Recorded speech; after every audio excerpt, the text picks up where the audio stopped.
si Brandon, asan ka?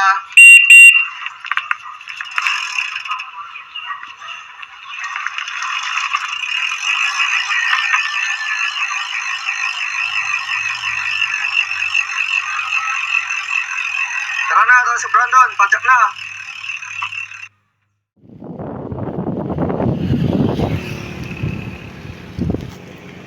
Yan, magandang araw po sa ating lahat. Muli nyo napapanood si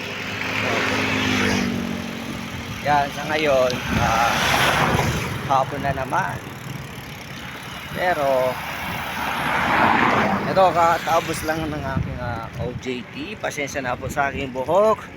Yan, lumalabas na sila sa aking helmet. Medyo mahaba na rin yung buhok ko, you know.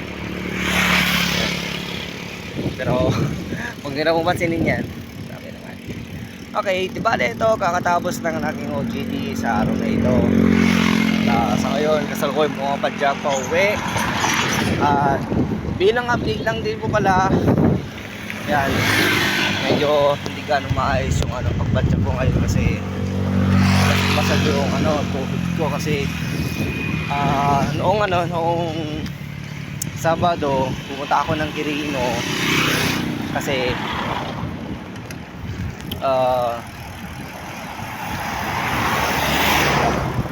may binuntan ako doon, then hindi ko lang din makakadalaw ako sa bahay ng aking kumare. Yan, dahil yung kanyang anak ay anak ko sa Binyag. So, sobrang layo nun, umabot ako ng 100 kilometers na mahigit magmula bahay hanggang doon sa Quirino, tapos Quirino doon, pero hindi ko na kasi siya i-document. Hindi ko alam kung bakit. Basta yun, kaya ngayon medyo pasok pa yung upload ko, pero yun nga lang, yung upload ko kahapon,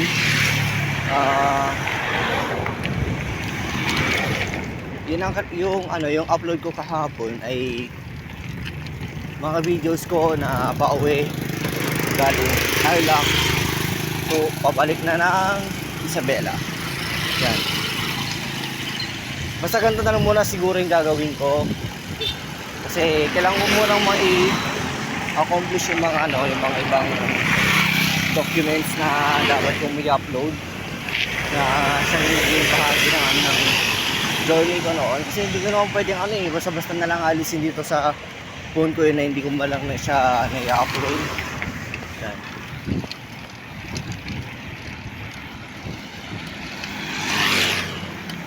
Kaya naman sa ngayon, ito, tinan nyo, ang kulimlim ng panahon. Hindi ko tuloy alam ba kung abutan ako ng ulan ng kung ano man, pero sana huwag naman sana muna pa kasi mahirap na pauwi pa lang ako tara, samahan nyo muna akong pumadyak kahit hindi ko masakto yung itong tuhod ko at sabay nyo ako.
Yan lamang po para sa video na ito.